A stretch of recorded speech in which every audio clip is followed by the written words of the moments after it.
Former presidents Bill Clinton, Joe Biden, Barack Obama, George W. Bush all united to call out Donald Trump and his despicable regime on July 4th. And they were showing that even if they have different political views, especially the Democrats and George W. Bush, how presidents are supposed to act. And especially former President Bill Clinton was not holding back, and he unleashed on Donald Trump. I mean, you had Donald Trump making posts like, has anyone ever seen a happy Democrat? Just stuff like that. That's so unbecoming, would be the biggest understatement ever.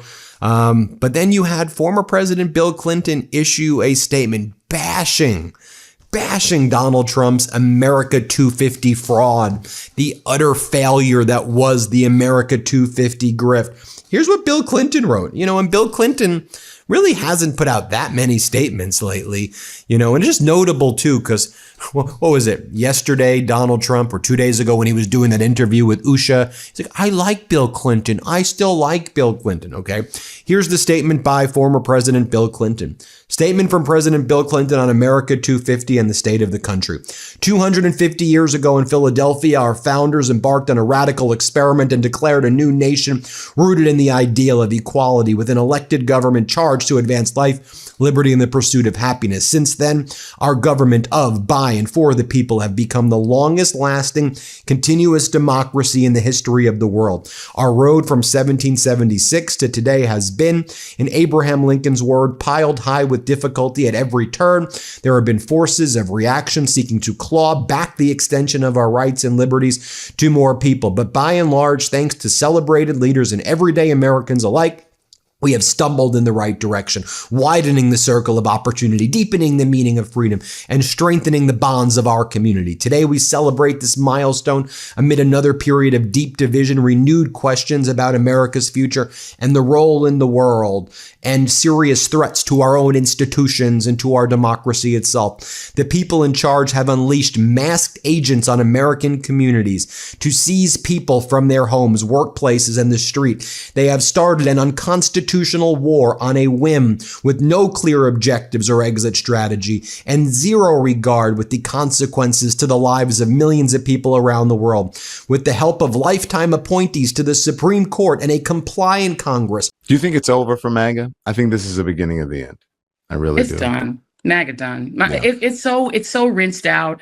It's not hot. It's not cute. Even all their little young MAGAs are bored with it. They're mocking it themselves. They're laughing at the Nick Fuentes racists of the world are even done with it. Here is a sentence that should be sitting at the center of American political conversation this week, and yet has somehow been treated like a footnote buried under holiday fireworks coverage and soccer scores. Joy Reid just explained, calmly, methodically, on her own independent podcast, exactly how Donald Trump's denaturalization agenda could be turned around and used to strip his own wife of her citizenship and deport her. Not as a threat, not as an activist fantasy. As a legal mechanism built by his own Justice Department, sitting there in plain sight, waiting for the next president who doesn't like the Trumps to pick it up and use it. And the reason this matters so much right now, this week, is that it lands directly on top of a 4th of July weekend where Donald Trump stood at Mount Rushmore and on the National Mall and pushed the exact kind of monarchical, election-altering, citizenship gatekeeping rhetoric that makes Reid's warning feel less like commentary and more like prophecy. Welcome to USA Press. Tonight we are going deep into the Joy Reid bombshell, the full paper trail of how the president himself already floated, deporting American-born critics, the brand new Save America Act that could rewrite how this country votes, and everything else that has happened in the last several days around Donald Trump. Because as your resident obsessive, I promise you, this week alone gives us more material than most administrations produce in a year. Let's start with Joy Reid, because you need the full picture of who she is and why Trump fears her specifically before we get to the bombshell itself. They have weaponized government to settle personal scores, prosecute enemies, stamp out free speech, and made the federal government a new profit center for themselves and their allies. Their New Deal is socialism, and for the super rich and their own enrichment, even if it means increasing poverty, inequality, and illness at home and around the world. Socialism for the super rich. That's who gets the socialism. That's, by the way, that's like my line, socialism for the super rich, is what the Trump regime is doing. They also want to rewrite history to ignore and outright deny our past flaws while banning books that say otherwise from our libraries. And they select even our military leaders based on their vision of political correctness over ability. But this isn't the first time we've come close to the edge. Throughout our history, we've thought about what it means to make our union more perfect and who belongs. So far, at every major turning point, we have chosen inclusion over division. In the early days of the Republic, by building a national economic and legal system. During the Civil War, by preserving the Union and ending slavery. In the early 20th century, as we move from an agricultural to an industrial society, by making our government stronger to preserve competition, promote basic safeguards for labor, and provide the poor, the elderly, and the infirm in the 60s and 70s, by advancing civil rights and women's rights and protecting our natural resources from plunder. And at the dawn of the new millennium, by moving into the global information age in a way that distributed the benefits of our interdependence to more people. Our founders were wise when they gave us our mission to form a more perfect union. They knew America would never be perfect, but could always be better. That's what they meant by more perfect. We've done that by being courageous enough to acknowledge our flaws and missteps, and then bold enough to leave them behind for brighter tomorrows. That's the lesson of our first 250 years. We can always do better in how we treat one another in person and online, in building better futures for ourselves, our families, and our communities, and in standing up, showing up, and speaking out for our democracy. There is still nothing wrong with America that cannot be cured by what's right with America. We see it in the people lining up to vote, no matter how hard some may try to prevent them. We see it in those bringing groceries to their neighbors, donating to charities in record numbers, and serving their country and community in countless ways. And we see it in the immigrants eager to bring their talents, hard work, and dreams to our country. So today, celebrate that miracle, the miracle that has brought us this far. I know I will, because I love my country so much. Then tomorrow, wake up and ask yourself what part you will play to keep making our union more perfect by keeping our country in the future business. We owe that much to those who struggled and sacrificed to bring us this far, and to our children and grandchildren who soon will inherit that future. Powerful words by former President Bill Clinton. And it reminds me of what former President Joe Biden said yesterday, as Donald Trump was saying, "Democrats, I hate NATO," all the stupid stuff. Joe Biden said the following: 250 years ago, a group of Americans signed their names to a piece of parchment and made a promise no nation had ever made before, that we're all created equal, endowed by our Creator with unalienable rights, life, liberty, and the pursuit of happiness. We're the only nation in history built not on ethnicity or blood or geography, but on an idea that's always been what makes us exceptional. We chose that path 250 years ago, but that's where the work began, not where it ended. Every generation has had to choose it again. At Valley Forge, at Gettysburg, at the beaches of Normandy, in the streets of Selma, Americans recommitted themselves to the principles on which our nation was founded. Now, it's burnt out. Donald Trump had his moment, but he used it to get really, really rich. And if you're MAGA, he played y'all. He made it look like it was cool and y'all were going to do the YMCA dance, which is weird. Like, why are y'all into YMCA? Do you understand what you're doing? Reid spent over a decade at MSNBC, building The Reid Out into one of the most consistently watched progressive programs on cable news, earning an Emmy nomination and an NAACP Image Award along the way. In February of 2025, in the middle of a network overhaul ordered by incoming MSNBC President Rebecca Cutler, Reid was abruptly fired. No warning, no probation, no explanation given, according to her own account. She has said the ratings excuse doesn't hold up, because internal numbers reportedly showed her show losing viewers at a slower rate than most of its competitors in the post-election ratings collapse that hit every cable news program in the country. And in one of the more chilling observations she has made about her own firing, Reid noted that she is a black woman who has spent years directly and specifically criticizing Donald Trump, and said plainly, "I think that there's a difference for Trump in hearing the kinds of criticisms, specifically out of a black woman. It bothers him in a way it doesn't bother him like anything else. There's a fear of him. We're seeing it everywhere." Keep that quote in your back pocket, because we are going to return to it, because everything that happened after her firing has only proven her right. Reid did not go quietly. By June 2025, she had launched The Joy Reid Show, an independent video podcast that pulled over 1 million streams in its first week alone. Numbers that embarrassed the very ratings narrative MSNBC had used to justify letting her go. And Trump, watching all of this unfold, did something that should tell you everything about how much this woman occupies real estate in his head. He did not simply celebrate her departure and move on. He went on Truth Social and delivered an unhinged, late-night rant, calling her the mentally obnoxious racist Joy Reid, insisting her ratings were virtually non-existent, and then. In a detail that reveals the specific texture of his obsession, randomly demanding that MSNBC's parent company pay him vast sums of money for the damage the network had supposedly caused him. Think about the strangeness of that moment. A cable news host had already been fired. The story, by any normal measure, was over. And the President of the United States could not simply let it end there. He needed one more kick, one more insult, one more demand for money from a network that no longer even employed the woman he was attacking. That is not the behavior of a man who has moved on.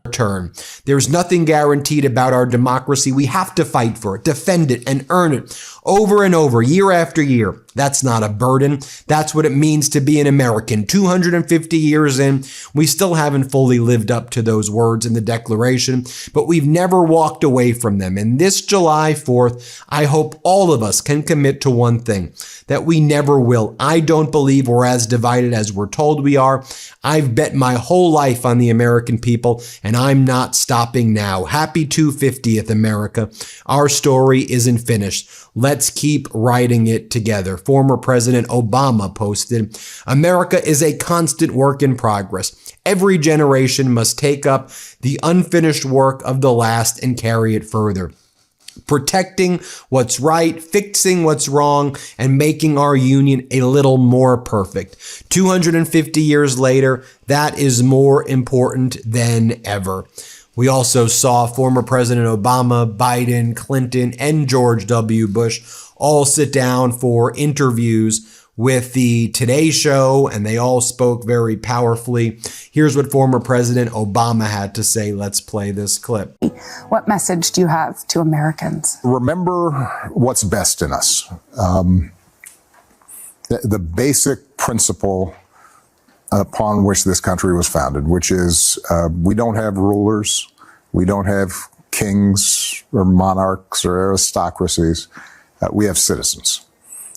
And if we hold true to that idea, that we the people have been gifted this chance of self-government, if we pay attention to our responsibilities and our duties, and if we extend respect and thoughtfulness to our fellow citizens, even if we disagree with them, if we understand that part of this democratic project is to sort through our differences in peaceful, legal ways, then I'm confident that we're going to have another 250-year run that's going to be just as good. And as the Trump regime continues to attack Pope Leo XIV, let me share with you what Pope Leo XIV said, not because this is a religious YouTube channel. No, whether you are religious, not religious, whatever your religion is, atheist, what we care about on this YouTube channel, on this network, is you being a good person, a person that lifts people up, a person that cares about humanity, that cares about your neighbor, that treats people with respect, that you put out dignity into the world, that you... Joy Reid is offering up some joyous unsolicited advice to the president. Stripping away naturalization could backfire. Speaking with Representative Pramila Jayapal on Thursday, Reid suggested that Melania Trump could face deportation in the future because of her husband's denaturalization threats. That is the behavior of a man settling a score that, in his own mind, will never actually be settled. It is worth dwelling on that Truth Social post a little longer, because the specific targets Trump chose in the same breath as Reid tell you something important about the company he mentally files her under. In the same rant, he went after Rachel Maddow, saying she rarely shows up because she knows there's nobody watching, and he attacked Al Sharpton as a low IQ con man. 3 black or black-adjacent progressive voices, 3 separate insults, delivered in a single late-night post over a network that had already fired the woman he was supposedly celebrating the removal of. This is not the behavior of a man who considers the matter closed. This is a man building an enemies list and reciting it out loud, unprompted, for an audience of exactly no one who asked. Now to the bombshell itself, because this is the story that deserves to be everywhere this week and largely is not. On a recent episode of The Joy Reid Show, Reid sat down to discuss the administration's escalating denaturalization push. A real, documented policy shift, not a hypothetical, built around a memo issued by a Department of Justice lawyer that gives US attorneys broad discretion over whether to initiate denaturalization proceedings against naturalized citizens. This is not a fringe conspiracy theory. Trump himself, while touring the Alligator Alcatraz immigrant detention facility in the Florida Everglades, was asked about deporting American citizens and did not deny the possibility. He embraced it. They're not new to our country, Trump said. They're old to our country. Many of them were born in our country. I think we ought to get them the hell out of here, too, if you want to know the truth. So maybe that will be the next job. Sit with that for a second. The President of the United States, standing at a detention camp built to hold immigrants, mused openly about expanding the operation to remove native-born American citizens. And in the same stretch of days, Trump had already threatened Zohran Mamdani, the Democratic nominee who went on to win New York City's mayoral race, with denaturalization and deportation, baselessly claiming Mamdani, who has lived in the United States since he was 7 years old and became a citizen in 2018. Try to strive to be a better person, that mistakes will be made, that we're not perfect, and that when we make mistakes, we hold accountability for it, we take responsibility for it, and we try to become better people. That's what Pope Leo XIV is saying here. And here he talks about the rights enshrined by the nation's founders. Let's play it. Land of the free and home of the brave. First right enshrined by the nation's founders was the right to life. For no one who is deprived of life can enjoy liberty or pursue happiness. A country's vitality is deeply tied to the value it affords to human life in every form and condition, acknowledging the dignity endowed upon every human person by virtue of their very existence. The inherent worth of every human life has led the noble hearts of generations to praise the marvelous works of the Creator and stand in reverence before so precious a gift. Indeed, it is precisely this reverence that we must continue to cultivate, one that sways the hearts of individuals and inspires laws that recognize and safeguard the gifts from the moment of conception to natural death. Reverence, too, will aid us in discovering that we are guardians and stewards of those entrusted to our care. In this regard, the moral greatness of a nation is manifested, above all, in its capacity to support, protect, and cherish the lives of all, especially the most vulnerable and those whose worth is questioned. And here's what he says as well: as the country opened its doors to immigrants, because the United States is a nation of immigrants, and Pope Leo XIV is an American pope. He knows the story of America, especially being from Chicago. Let's play this clip of Pope Leo XIV. In these past 250 years, for so many peoples throughout the world, it was the firm resolve to achieve the noble vision of the nation's founders that made America a byword for freedom. As the country opened its doors to successive waves of immigrants, enabling them and their children to play their part in shaping the future of the nation. It was this same love of freedom that inspired the United States in the darkest hours of the last century, at the time of the 2 world wars, to look beyond itself and at great sacrifice to champion the cause of freedom beyond its own borders. Well, there you have it, folks. Let me know what you think. Powerful words from former President Clinton, Biden, Obama. His marriage is a fraud. Melania clearly won't even touch him. The last time she let him touch her, they had Barron. Clear that he ain't touching her now. He's got these magical doctors who claim that he was shot in the ear, but his ear, I guess, grew back. He had a Duplo bandage on 1 minute, no bandage the next. We can't get a medical record from this alleged assassination. He was supposedly shot. We have nothing. We've got nothing. Where are the investigative records? One day he slapped his maxi pad on his ear, the next day the ear is totally fine. Might be here illegally. White House Press Secretary Caroline Leavitt refused to rule out a formal denaturalization investigation into a sitting mayoral candidate.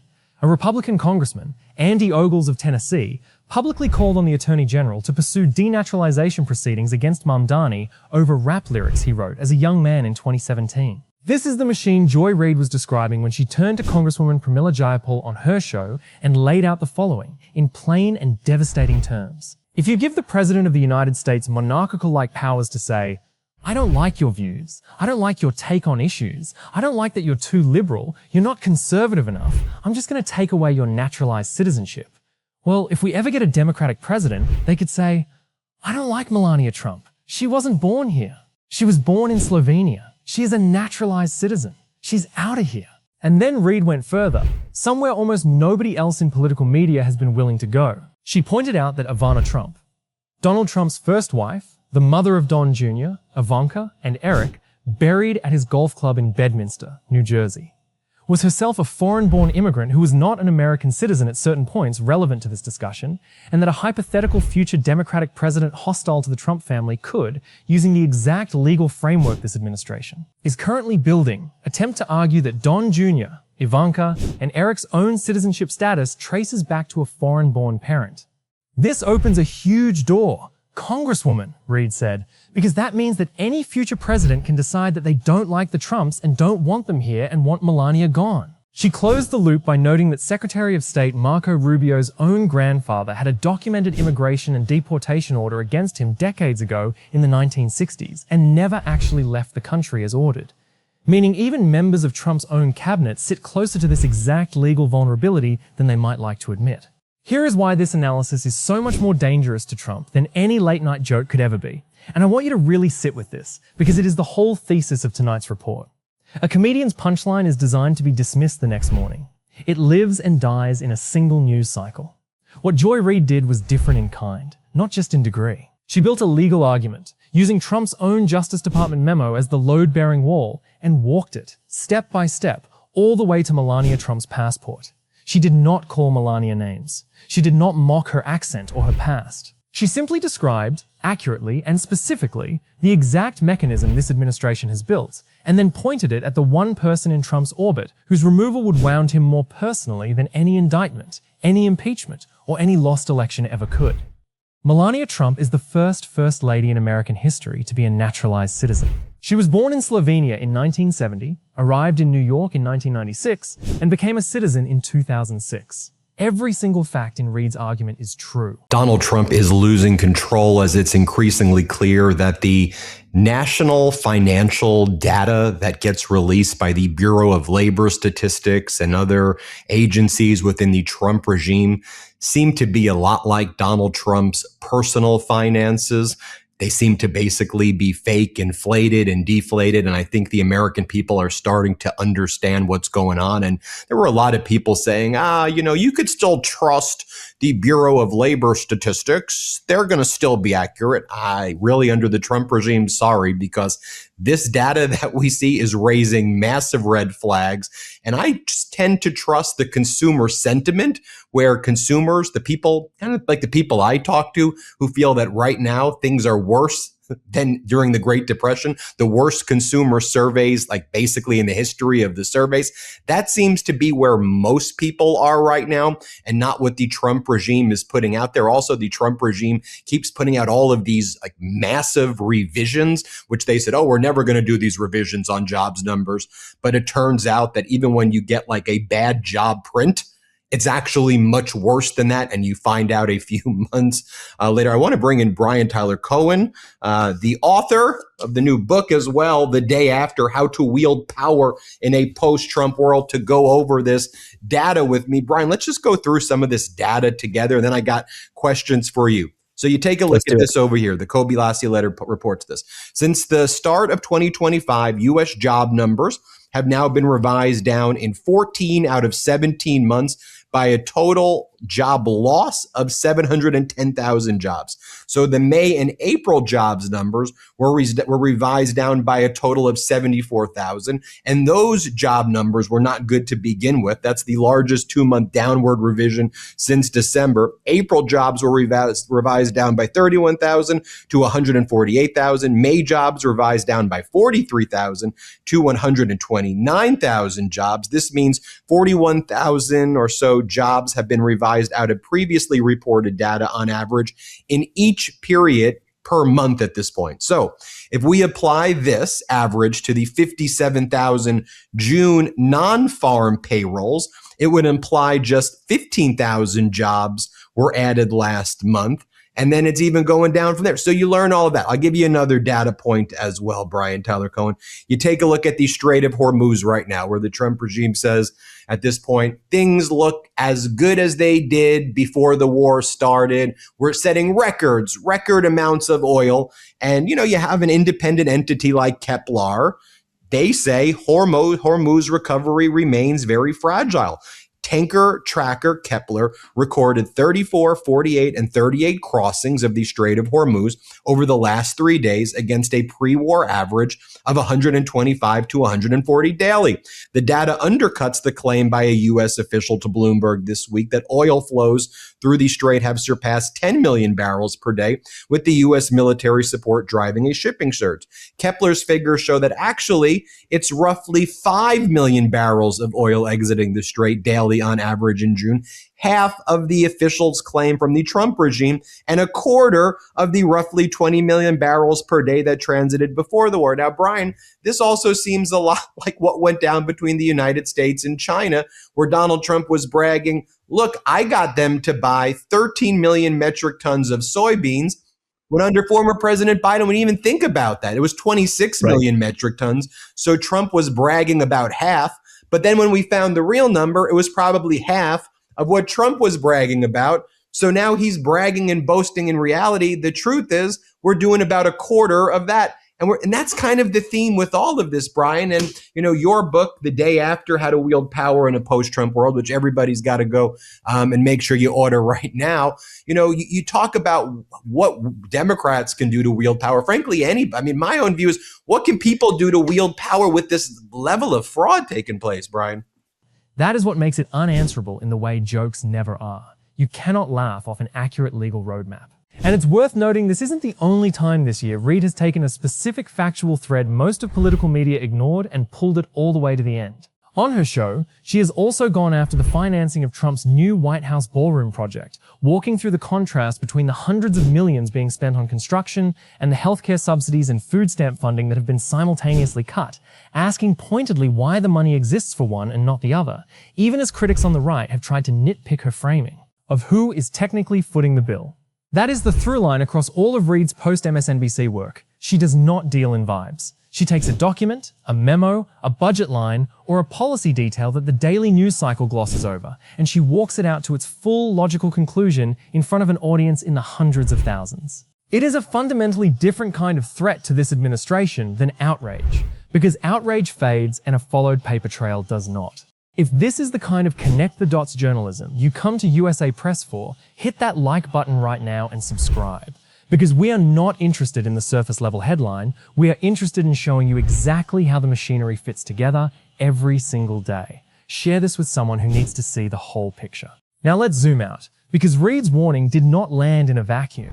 It landed at the exact moment this administration was making her point for her, in public, on camera, over an entire holiday weekend. Because here is what Donald Trump was doing this week, in the same stretch of days that Joy Reid's Melania warning was circulating.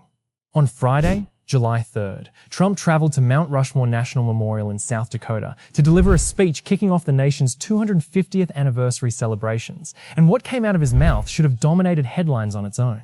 He declared that communism is a mortal threat to American liberty, and then, standing in front of the carved faces of 4 of the most revered presidents in American history, said this: "It is the greatest threat to our country, including World War I, World War II, Pearl Harbor, or even 9/11s. Read that sentence again.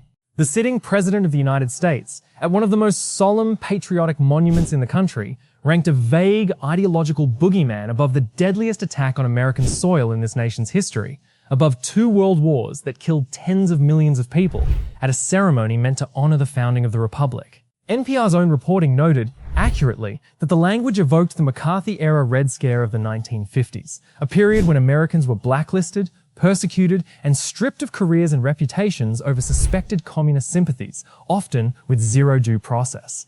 That is the rhetorical register Donald Trump chose for a speech at Mount Rushmore. Among those in the audience, Glenn Brooks, a January 6th Capitol rioter whom Trump personally pardoned, who told reporters he was... At this point, here's what I think is really important, because we do need a forward-looking agenda. We need to take care of healthcare in this country and make sure everybody has access to healthcare. I argue in the book for Medicare for All, we need to confront climate change. We need to make sure that that we're focusing on reforming our election laws and making sure that everybody has the right to vote.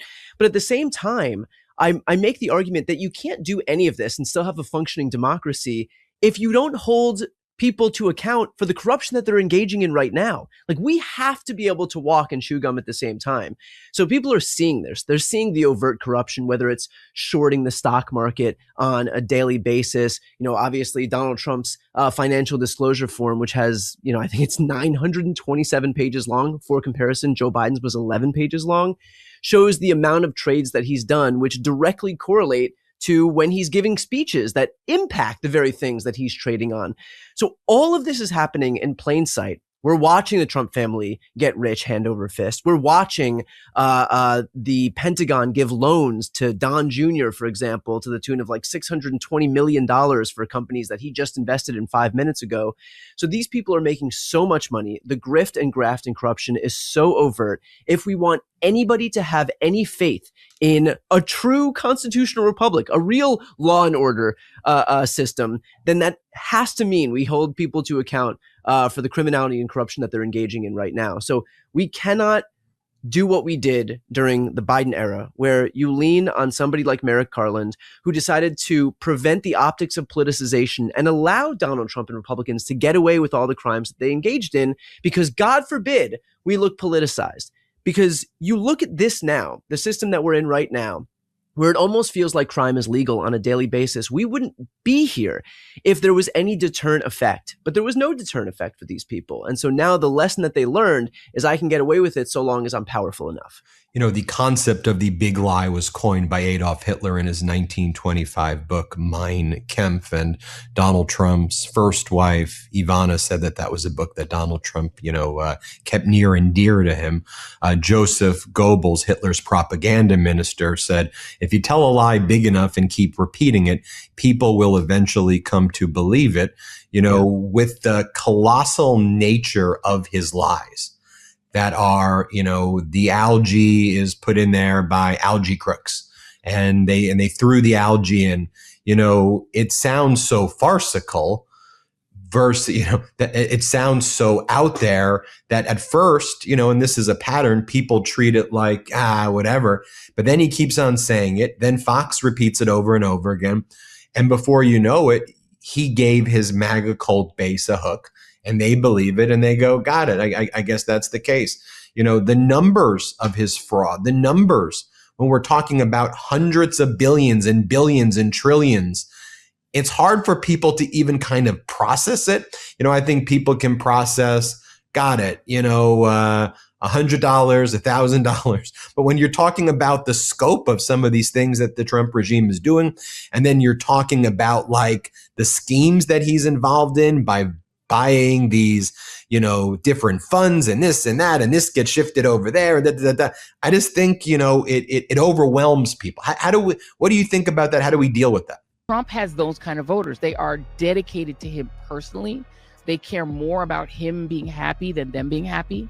They care more about him having what he wants than them having what they want. They will give up their health care. They will let their daughters be destroyed. They will let their families be destroyed. There's nothing he can do. He can drown them in Texas. He can take away their FEMA. He can do anything he wants to them. There's nothing you can do about it. It's a cult. Thankful to be participating in this grand event. Then came July 4th itself, the actual 250th anniversary of American independence. And the National Mall event turned into its own case study in the man's psychology. The Salute to America celebration was delayed more than 3.5 hours by severe thunderstorms, forcing thousands of attendees to evacuate into the Ronald Reagan Federal Building while lightning flashed over the Washington Monument. Trump, waiting it out in a VIP suite with Melania, Howard Lutnick, Marco Rubio, Todd Blanche, Mike Johnson, and several of his adult children, reportedly turned to a television monitor airing Fox News' coverage of his own arrival, smiled, pointed at the screen, and waved at his own image. A small, almost unbearably on-the-nose detail that tells you everything about where this man's attention actually lives, even during a national celebration. When aides suggested postponing the speech to the following week given the weather, Trump refused. It doesn't work next week. This is the big day, we want July 4th. The event finally began at 10:45 p.m., nearly 4 hours late, with almost all of the scheduled musical performances cancelled outright. Preliminary temperatures in Washington hit 102 degrees that day, the hottest 4th of July on record for the city, breaking a mark that had stood since 1919. And when Trump finally did speak, well, past 11 at night, in front of a jumbotron and a pyrotechnics team standing by, he used the platform of America's 250th birthday to do what he has done at nearly every major address of his second term: pivot from the founders directly into a grievance-fueled push for his own legislative priority. He promoted something called the Save America Act, a bill, currently stalled in Congress, that would fundamentally rewrite how federal elections are administered just months before the 2026 midterms. All voters must show voter ID. Trump told the crowd, all voters must provide a little thing called proof of citizenship. And there will be no mail-in ballots, except for illness, disability, military deployment, or travel. And you won't have cheating on the elections anymore. It's very simple. It is worth pausing on how enormous a change that actually represents. Mail-in voting has been used by tens of millions of Americans across multiple election cycles, including by many of Trump's own voters. A federal law restricting it to a handful of narrow exceptions, timed deliberately to take effect before a midterm election in which his own party is bracing for losses, is not a minor administrative tweak. It is a structural intervention into how the next election gets run. This is the exact monarchical-like power language Joy Reid used just days earlier, except this time it wasn't hypothetical. It was Trump, at the podium, on the actual anniversary of American independence, telling the crowd he intends to change the rules of the very system that could remove him from power.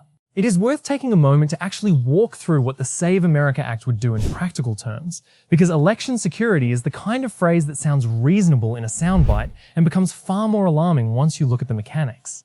I think it's such a great question, but I think all we have to do is look at the numbers that we're dealing with here. I mean, when Republicans and Trump specifically vilify SNAP recipients, for example, they are making like an anemic amount of money to be able to put some modicum of food on the table. When we're talking about Medicaid recipients, these are the poorest Americans who are able to get the bare minimum of healthcare in this country. And, their Medicaid has been cut by to the tune of 17 million Americans have less healthcare than they did before. ACA recipients, 24 million Americans, and we saw 4 of them lost their healthcare altogether because they couldn't afford to renew when those prices went up after Republicans refused to extend those subsidies.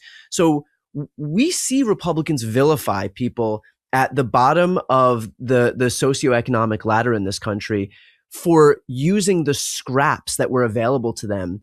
But then you turn your attention to the amount of money that Donald Trump is either pocketing himself. His net worth increased from $2.4 billion to $6.3 billion.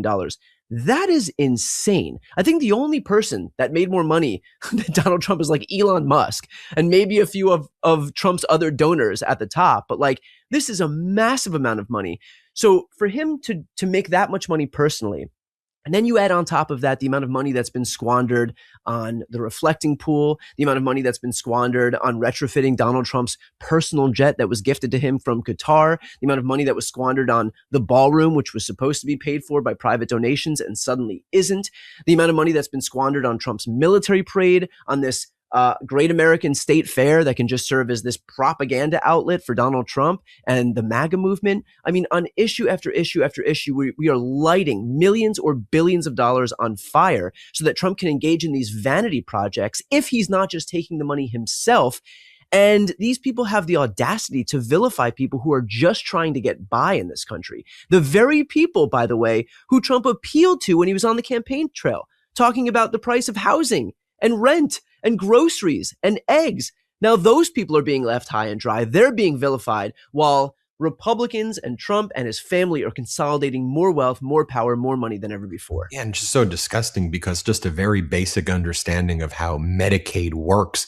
It's not like people are making it rain by requesting medical treatment and medical services for themselves. The Medicaid recipient is somebody who would be going to a doctor to ask for help, and where the fraud takes place when it does, and it's been prosecuted before, are people like Senator Rick Scott from Florida, people who are running these kind of, these corporate boiler rooms. They're they're the ones enriching themselves by creating fake patients that don't exist or overbilling for services that weren't provided. It's not happening at the level of a human being who needs to get a treatment and a surgery where you have to show a verifiable surgery of this is what I got. The nation is called to come together under the autocrat and accept that his incompetent lackeys are our betters.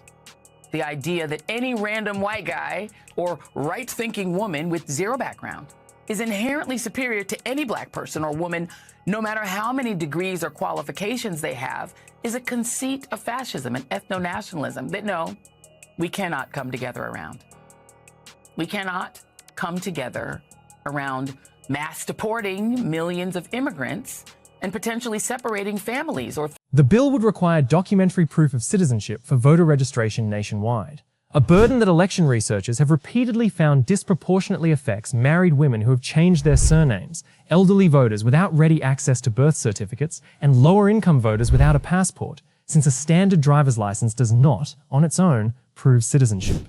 It would also functionally eliminate no-excuse mail-in voting, permitting it only for illness, disability, military deployment, or travel.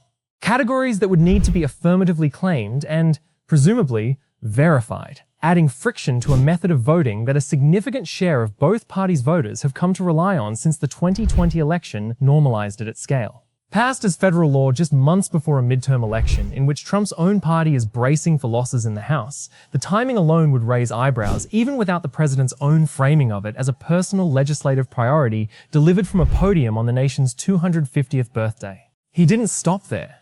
In the same speech, Trump boasted that the United States had sunk Iran's entire navy since the war with Tehran began back in February. A staggering claim to drop almost casually into an Independence Day address. One more example of how a live, ongoing military conflict has become just another applause line in this president's stump speech, rather than a matter treated with the gravity an active war typically demands. And in a moment that reporters flagged immediately, Trump referenced his own criminal convictions directly, telling the crowd that despite America's guarantee of equal justice under the law, he personally wasn't treated that well. A comment made while discussing the Constitution as the most righteous political document ever conceived, seemingly unaware or unconcerned that invoking his own indictments and convictions in the same breath as reverence for equal justice undercuts the very point he was trying to make.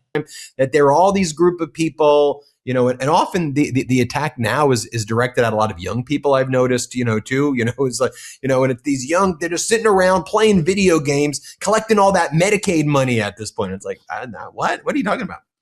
Well, also, you have to recognize that while Republicans are accusing everybody else of engaging in all of this elusive fraud, they haven't brought any convictions forward. Like the federal government, the same federal government that's claiming that all of this fraud is just proliferating across the country. Notice that they aren't convicting anybody of the exact crimes they claim are rampant. And this isn't just Medicaid. I mean, everything that the Trump administration claims is rife with fraud, waste, and abuse. There haven't been convictions or indictments on any of this stuff. They claim that the elections are constantly stolen. Every election they don't win is an election that was stolen from them. And yet there is nobody convicted for engaging in this elusive fraud that apparently resulted in a stolen election. So, this is a talking point that they'll engage in.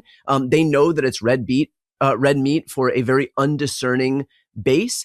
But look, that base also has to pay prices at the grocery store. That base also has to pay their utility bills. That base also needs healthcare. And they're going to realize in short order, if they haven't realized already, that the same problems that Donald Trump swore he would fix and Republicans swore they would fix when they won in 2024 have not only not been solved, but have been exacerbated under this administration. Yeah, I was looking at his approval in Pennsylvania, for example. It's 29%, and when it's on issues like inflation, it's like 18%, and you're seeing that. And it makes sense because that was what he exploited. Joe Biden was supposed to be public enemy number one because of him presiding over a high inflation environment. He left office when inflation was 3%. It's 4.2%. So it's 33% higher than it was when the biggest offender of inflation left office. And so what does that say for Trump? I agree. Everybody, I want you to go get this book right now. After this ends on July 4th weekend, let's get it the day after. How to Wield Power in a Post-Trump World.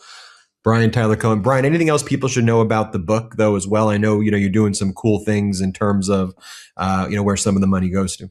Yes, I'm glad you asked that. Thank you.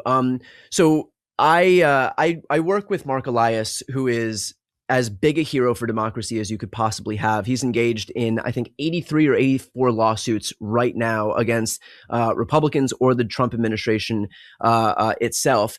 And he has a 501c3 called the Free Election Fund. And that supports, the Free Election Fund supports litigation for voting rights cases, pro-democracy cases, you name it.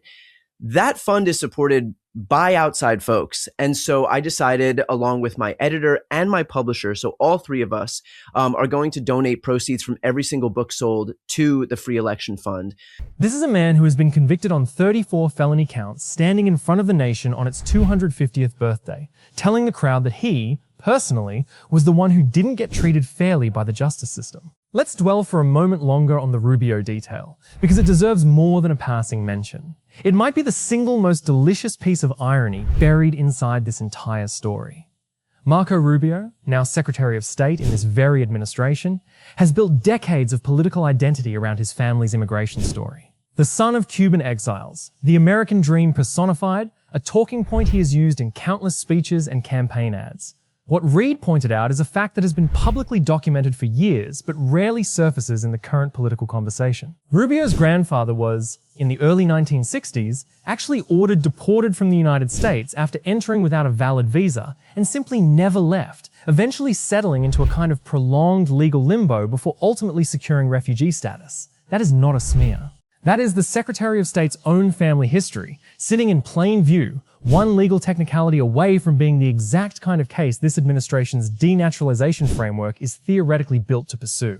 If the standard becomes, we will look hard at anyone whose family history involves any immigration irregularity, however distant, there may not be a single member of this cabinet whose own bloodline survives that standard intact, which is precisely the point Reid was making. The tool, once built, does not check whose hand is reaching for it. There is more from this exact week worth folding in here too, because the pattern of grievance did not stop at immigration and elections. It extended into something as small and strange as a soccer match. Reports this week indicated Trump personally called Pfeiffer's chief over a red card issued to an American player during World Cup competition, a level of direct presidential involvement in a single sporting officiating decision that would be almost comedic if it weren't entirely consistent with a man who, as we've documented on this channel before, cannot let any perceived slight against anything bearing his name or his country's name go unanswered. So I thought it was important not just to talk the talk, but to walk the walk here. And so if we have the opportunity to get some eyes on what I think is a good blueprint for Democrats to learn how to fight moving forward, some of that money should also go to the fight right now. So again, every book sold is going to mean a portion of the proceeds go to the Free Election Fund from now until the end of the pre-order period. So if you order between now and July 13th, we'll do a big donation for that fund. And I think that's going to be especially important as we watch Republicans continue to undermine democracy, voting rights on a daily basis. Everybody, go get a copy of the book. Here it is, The Day After, How to Wield Power in a Post-Trump World by Brian Tyler Cohen. Thanks, Brian. Read the terms as well as how Iran, with advisement from Oman, now controls the Strait of Hormuz, and starting 60 days per paragraph 5 of the MOU, into this memorandum of understanding coming into effect, which is the effective date today, Iran and Oman will be charging tolls, and that's built into this memorandum of understanding. Let me show you the celebration that's taking place in Iran, and let me contrast it, of course, to what's going on in the United States. I mean, you've obviously seen that horrific and disturbing press conference that Donald Trump had at the G7 and on the tarmac in France. We brought you that. But earlier in the day, you had Donald Trump's communication director, Stephen Chung, attacking CNN when CNN posted verbatim the memorandum of understanding. Elena Treen posted the MOU, to which Stephen Chung said the following: "The supposed text of the MOU that was obtained by CNN does not reflect the language of the actual MOU." And this just goes to show you the Trump regime lies about literally everything. It was verbatim what the MOU said. And when we said what the MOU said, it's verbatim what went down. So, moments ago, Donald Trump personally signed a copy of the agreement during his visit to Versailles. I mean, if that's not cannot conceive of a future Democratic Party that would do that. Which and instead she was like, yeah, what if we did that? I don't know. It's kind of a weird response. I mean, that would be bad. I mean, that would be a serious escalation. Trump, I obviously don't agree that we should kick. I mean, people who commit violent crimes should be imprisoned. If they are not citizens and if they're here illegally, they can be imprisoned and then deported or deported to a prison or whatever is the proper procedure. That's fine. People who are American citizens and commit serious crimes, that is just as serious. And I'm occasionally this focus on the immigration status is getting around our crime problem. We have a crime problem, a violent crime problem. Whether that slight comes from a referee, a comedian, a congresswoman, or a former MSNBC anchor turned podcaster. Meanwhile, House Speaker Mike Johnson was reportedly out warning of more Mamdanis, an odd, almost anxious turn of phrase that all but admits the RNC sees Mamdani's win not as a fluke, but as a genuine model other progressive candidates might replicate, which may explain why the denaturalization threats aimed at him have had such staying power in Republican rhetoric rather than fading after his election. Now put all of these threads together, because this is exactly the pattern recognition work. I promised you when I told you I live inside this stuff 24 hours a day. Joy Reid warned, using Trump's own DOJ memo, that a denaturalization framework aimed at critics could someday be turned on Melania Trump herself. Days later, Trump stood at Mount Rushmore and described communism, an ideological category broad enough to smear almost any political opponent he chooses, as a greater existential threat than Pearl Harbor and 9/11s combined. Days after that, he stood on the National Mall and pushed a bill that would restrict mail-in voting and impose new citizenship-proof requirements right before the midterms, dressed up as election security. Individually, each of these is a headline. Together, they are the exact shape of the monarchical-like powers Reid was warning about. An executive who can define his enemies as security threats, an apparatus that can strip citizenship from those enemies, and an election system being rewritten in public on the anniversary of the nation's founding to make it harder for the opposition to simply vote him out through ordinary democratic means. Reid did not invent this pattern. She read it directly off the primary documents this administration itself produced. The symbolism, I don't know what else is. He's in like a golden palace while the American people are suffering while he signs terms of surrender after losing a war that he and Netanyahu should never have got involved in at all. Then you have Iran's foreign ministry spokesperson sending out the following message. Right now, as I'm speaking with you, the text of the Islamabad memorandum has probably reached the presidents of Iran and the United States for signature. It has been agreed that the Iran-US memorandum will be signed digitally. Once the memorandum reaches the presidents of both countries for signature, any violation of it will carry a higher cost. Up to this moment, there had been plans for the negotiating teams to attend in Geneva or Brussels, but the signing of the memorandum will be done digitally, and no signing ceremony will be held in Switzerland. That was from Tasnim, Iran's media agency. Then Iran's MB Ghalibaf said the following, gave an interview, victory lap, celebrations taking place in Iran. God seems to have created Iran's enemies from among the foolish. Their actions have turned Iran's potential capacity in the Strait of Hormuz into an actualized one. Iran has sovereign rights in the Strait of Hormuz, and naturally, we will charge fees in return for the services we provide. Notice his language right there, that America was so foolish. Our adversaries are so dumb. Their actions turned a potential capacity into a real one. We now control the Strait of Hormuz. What a victory for us, he's saying. He goes on to say, the steadfastness of the Iranian people brought the world's most powerful armies to their knees. If there had been no negotiations, we would not have achieved our objectives. We gained through negotiations many times more than what we sought to achieve through military action. So much more that the two are not even comparable. We got so much more in the negotiations than what we could have got in war. I mean, because we still would have won the war, but we got so much more in this deal. The difference between the current negotiations and previous rounds is that today the knowledge and achievements of victory on the battlefield serve as the backing for diplomacy. In negotiations conducted as a form of struggle, there is neither surrender nor empty sloganeering. During the war, I posted on Twitter that the Strait of Hormuz would never return to its previous conditions, and that remains true today. However, this does not mean that we intend to act in the Strait of Hormuz contrary to international law or maritime regulations. Never. We will act within the framework of international law. Then while that interview was taking place, Iranian TV were airing the F-5 jet pilots from Iran who hit a United States military base in Kuwait on March 1st. They flew in total radio silence, bypassed other targets when the Kuwaiti army went to... And then she had the nerve to point out where the logic actually leads if you follow it all the way to its conclusion, which, it turns out, ends at the First Lady's own passport.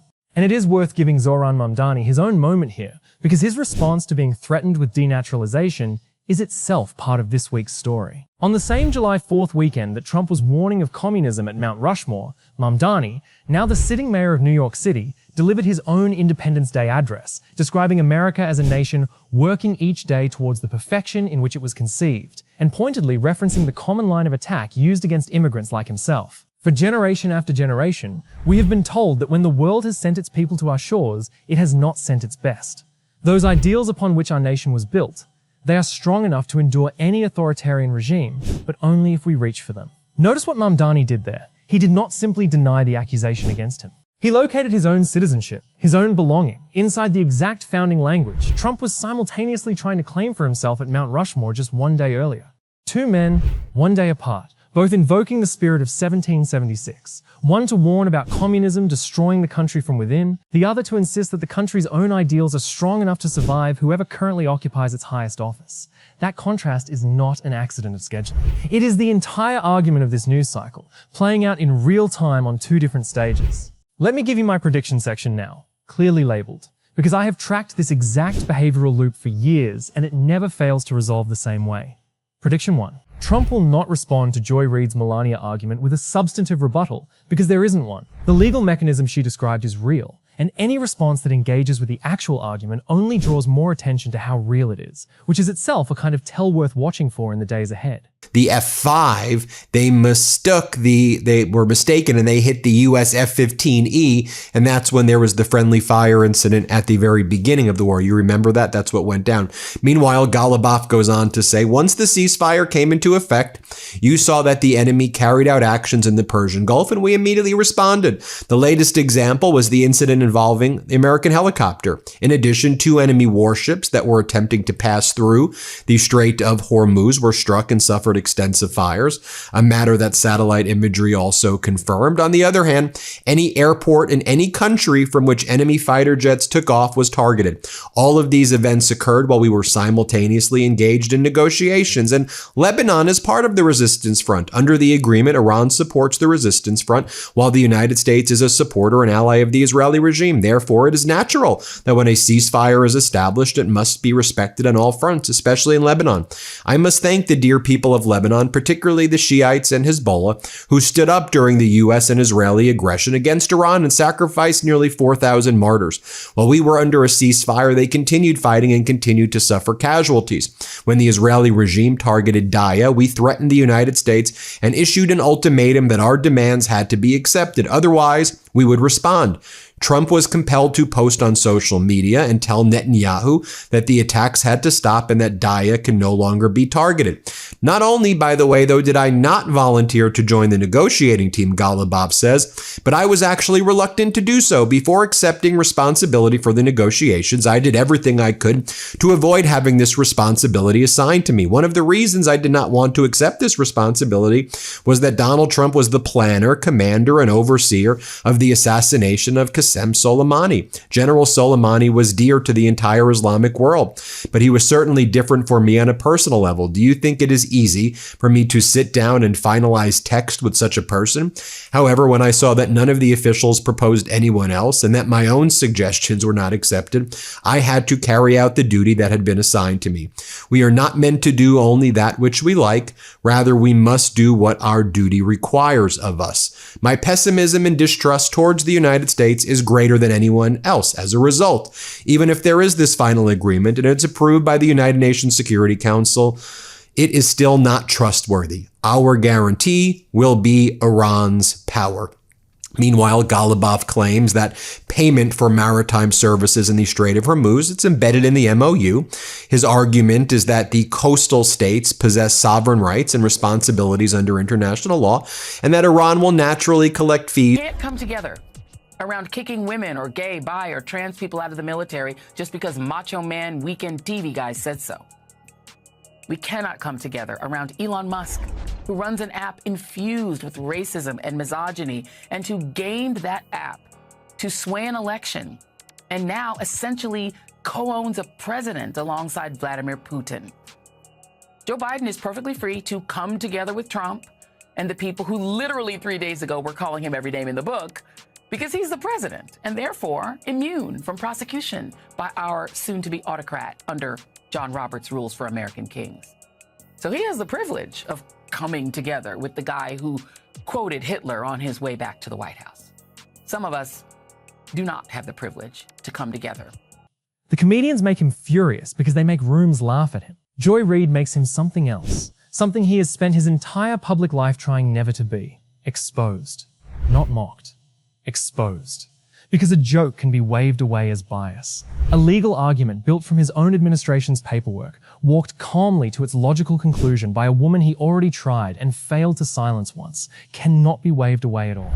It can only be avoided. And in the week that this administration spent talking about communism at Mount Rushmore and rewriting election law on the 4th of July, avoidance is exactly what we got. This is USA Press. If tonight's reporting connected dots you haven't seen connected anywhere else, hit that like button right now. 1 second of your time sends this story to thousands more people who need the full picture. And in a media environment where a story like this can get buried under holiday coverage within 48 hours, that 1 second genuinely matters more than you might think. Subscribe to USA Press and turn on notifications, because between the denaturalization machinery, the Save America Act, and whatever comes out of Mar-a-Lago next, this story is nowhere close to finished.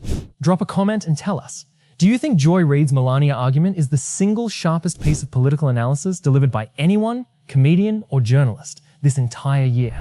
And do you think this administration would actually go through with denaturalizing a critic before the midterms? Or is it all just noise designed to intimidate? We want to hear where you land. Stay sharp, stay informed, and remember, you cannot truth social your way out of your own Justice Department's paperwork.